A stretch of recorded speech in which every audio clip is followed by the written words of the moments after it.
उसको पता चल जाए कि इस धरती के पुत्र इकट्ठा हुए हैं, इस देश के मालिक इकट्ठा हुए हैं। अभी तो एक कानून मांग रहे हैं, जिस दिन इन लोगों ने इस देश में हक मांग लिया तो तुम्हारा क्या हाल होगा, तुम लोगों को दोबारा ये देश छोड़ के भागना पड़ेगा। तो साथियों, नारा लगाना सारे के सारे, जिस महान पुरुष की वजह से आज ये आंदोलन चल रहा है। और ये जो काले कानून आप लोग कह रहे हो, ये काले कानून नहीं, ये असंवैधानिक कानून है, ये अनकॉन्स्टिट्यूशनल कानून है और ये अनकॉन्स्टिट्यूशनल सरकारें हैं, क्योंकि ये सरकार जनमत से नहीं ईवीएम मशीन से आई हुई सरकारें हैं। तो उस महापुरुष के लिए एक बार नारे लगाना आप लोग, हो सकता है आप लोग जाति के हिसाब से सुनना पसंद करते हो सकता है आप लोग धर्म के हिसाब से सुनना पसंद करते हो, लेकिन मैं वाल्मीकि समाज मैं जन्मा और फख्र करता हूं इस बात पे कि मैं उस महापुरुष की संतान हूं जिसने इस देश को राम दिया, जिसने इस देश को बुद्ध दिया और जिसने इस देश को अम्बेडकर दिया, जिसने इस देश को एकलव्य दिया, जिसने इस देश को शंभू ऋषि दिया। तो उस बाबा साहब अम्बेडकर की बदौलत आज मेरी बहन बेटियां यहाँ पर बैठी है, मेरे बुजुर्ग नौजवान साथी बैठे हैं। तो नारा लगाएंगे, बाबा साहब अम्बेडकर अमर रहे। मजबूती से लगाओ, अम्बेडकर की बदौलत, संविधान की बदौलत बैठे हैं जा। नहीं तो जो ड्रेस वाले गुंडे हैं ना, अंग्रेजों के राज में भी यही गुंडे थे, आरएसएस वाले आज भी यही गुंडे हैं। तो आप लोग नारा तेज लगाना, बाबा साहब अम्बेडकर अमर रहे, माननीय सर छोटू राम जी अमर रहे, शहीद आजम भगत सिंह अमर रहे, माननीय साहब काशीराम जी अमर रहे। साथियों, मैं सोनीपत डिस्ट्रिक्ट का सरकथल गांव का रहने वाला हूं। मैंने गांव से 10वीं पास करी है, दिल्ली में वकालत की पढ़ाई करी, अन्ना का आंदोलन किया। उसमें हम लोग गलती से राजनीति में आगे, राजनीतिक लोग हैं नहीं, क्योंकि इस देश में चाहे राजनीति हो, चाहे व्यापार हो, चाहे किसी भी तरह का कोई भी धंधा हो, वो परंपरागत चलता आ रहा है। सिर्फ जाट जो है, हरियाणा में जो जाट है वो सिर्फ किसान नहीं है। हम वाल्मीकि समाज की हमारी बहन बेटियों ने, माताओं ने घर संभाले हैं जाटों के, चमारों की हमारी बहन बेटियों ने खेत संभाले जाटों के, 24-36 बिरादरी ने, इस देश के हर आदमी ने। अगर आप लोगों ने खेतों में अन्न उगाया है तो लावणी हमारी बहन बेटियों ने आपके खेतों में करी है। हम लोग भी किसान हैं, लेकिन जब तक आप लोग इस देश का जो जाट बिरादरी है, मैं कहूंगा आप लोगों से आज कड़वी बातें भी करूंगा, क्योंकि मैं आज के आपके समाज का बेटा हूं। जब जब हमारे लोगों पर एट्रोसिटी हुई है, कुछ विशेष लोगों ने की है, लेकिन हम लोगों ने हमेशा वो चीजें भूल करके इस जाट समाज का, क्योंकि जाट से बड़ा दयालु कोई नहीं है। गांव में हमने देखा, जब कोई बारिश आ जाए, कोई आपदा आ जाए, तो जाट घूमते थे, भाई किसी का बालक दुखी तो नहीं है, भूखे तो नहीं है, दाना पानी अगर नहीं है तो उड़े खेत में चले जाना, घर से ले आना। लेकिन जब इस देश में जब भी आवाज उठी है दलित की या दबे कुचले वर्ग की, तो शोषण किसने किया है? जो इस देश में ब्राह्मणिकल सिस्टम है, जो इस देश में व्यवस्था है, आपको लड़ना व्यवस्था से पड़ेगा, आपको लड़ना सरकारों से नहीं है। इस देश की सरकारें नहीं बदलनी, इस देश का शासक बदलना है। और हमारे से गलती हुई, इस देश में पहली बार इस बहुजन समाज का एक प्रधानमंत्री बना था चौधरी चरण सिंह, और इन लोगों ने उस आदमी को देश के संसद में नहीं जाने दिया था। बात कड़वी करूंगा, भाई पा भी दबा रहा है, लेकिन मैं इंसानियत का समर्थक हूँ, भारतीय संविधान का समर्थक हूँ, इसलिए बात कर रहा हूँ आप लोगों से। जिस दिन आप लोग चाहोगे भाईचारा बढ़ सकता है, लेकिन जब थारे टोले पे एक वाल्मीकि समाज की, एक चमार समाज की महिला जब न्यार काटने जाती है, जाड़े काटने जाती है, तो उसको आपको अपनी बहन बेटी की नजर से देखना पड़ेगा, उसको उसी नजर से देखना पड़ेगा जो आपके माँ के पेट से जाई हुई औरत होती है।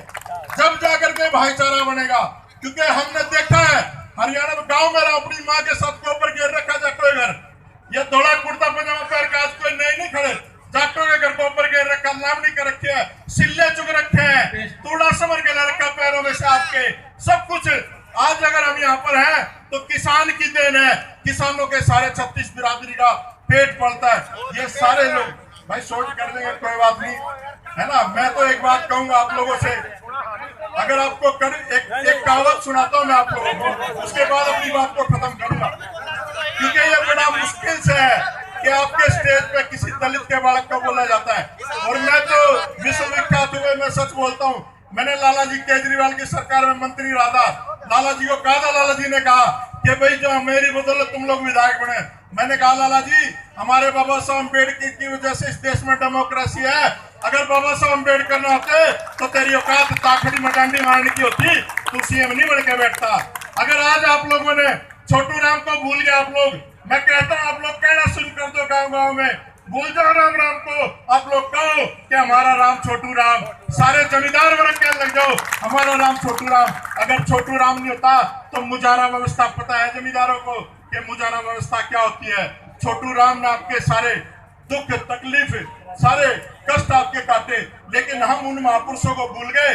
और लेकिन जो तथाकथित बिना बात के थोपेड़ लोग हैं, आज कौन सा भगवान आपके लिए हक मांग रहा है, कौन सा भगवान आपके लिए लड़ रहा है, या कौन सा भगवान आपके रक्षा कर रहा है।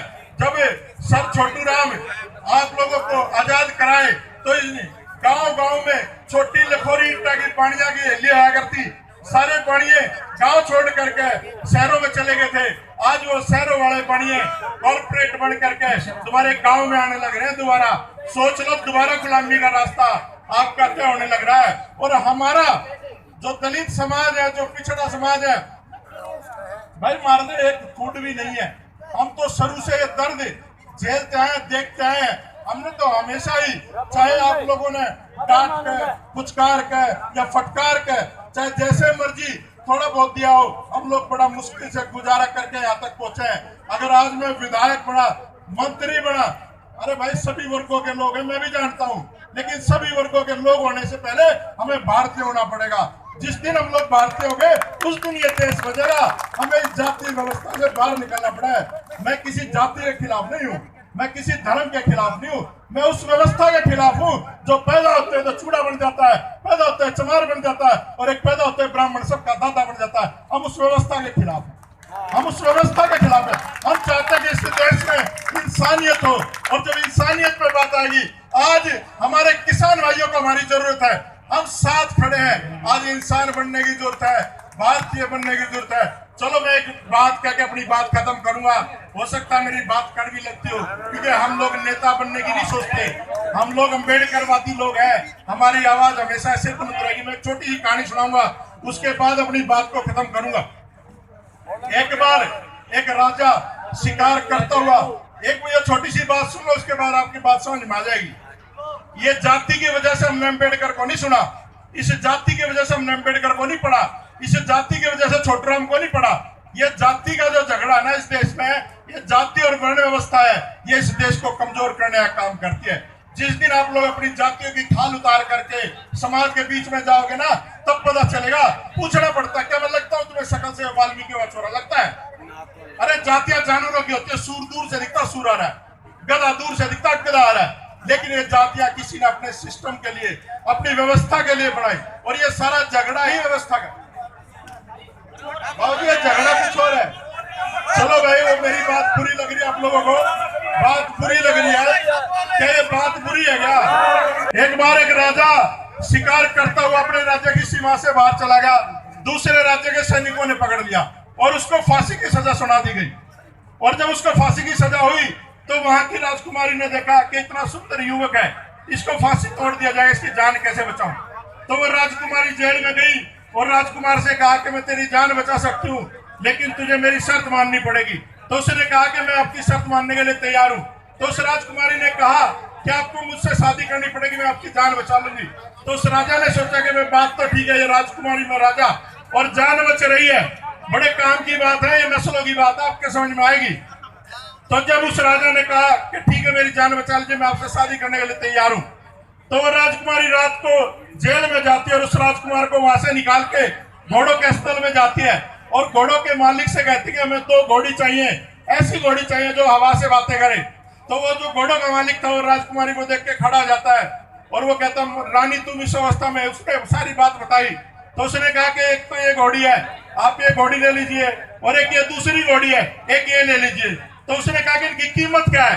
तो एक जवान जो घोड़ी थी उसकी कीमत 50,000 रुपए बताई, और एक जो बुजुर्ग घोड़ी थी उसकी 1 लाख रुपए कीमत बताई।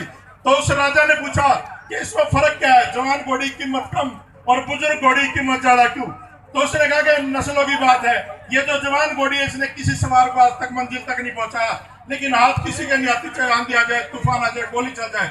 लेकिन जो बुजुर्ग घोड़ी है, चाहे तूफान आ जाए, आंधी आ जाए, जलजला आ जाए, सवार को उसकी मंजिल तक पहुंचाती है। तो आप लोग, ये नस्लों की बात है। तो वो राजकुमार उस राजकुमारी का हाथ छोड़ता कहता है भगवान मैं तो फांसी टूट जाऊंगा लेकिन भागूंगा नहीं। तो राजकुमारी कहती है तू तो भागने के लिए तैयार था। कहते हैं नस्लों की बात है, आज तू बाजिए कल मेरी छोरी बाजेगी। तो तुम लोग यार भगत सिंह की औलाद हो, भगत सिंह की नस्ल हो, महेंद्र सिंह टिकैत की नस्ल हो, किसान की नस्ल हो, बाबा साहब अम्बेडकर की नस्ल हो, सम्राट अशोक की नस्ल हो। तुम लोग कैसे रुक सकते हो? और मैं गारंटी देता हूँ जब इन मोदी सरकार की तोड़ चलेगी ना तो ये चूड़े चमारे के बड़ा छाती डालने तैयार है। लेकिन तुम लोग भी, आप लोग भी इनको छाती से लगाना सीख लो भाई। हम लोग ऐसे ही नहीं बोल रहे, ये दर्द है जो आप लोगों के बीच में निकाल रहे, समझना पड़ेगा। जब साहब काशीराम चौधरी चरण सिंह की रैली में गए तो चमारों ने हाथ पकड़ लिया कि काशीराम तू चौधरी चरण सिंह की रैली में क्यों जा रहा है, ये तो मैं मारते पीटते सुनने की बात है। तब काशीराम ने कहा कि अब मैंने हाथ मिला लिया चौधरी चरण सिंह का कम मारेंगे। और अब हम लोग नेता मिल चुके हैं, हम महेंद्र सिंह टिकैत के साथ है, वाल्मीकि तैयार है, चमार तैयार है, धानक तैयार है, खटीक तैयार है, सब तैयार है। आप खेतों को बचाओ, नस्लों को हम लोग बचाने का काम करेंगे आपके साथ मिलकर। जय भीम, जय भारत।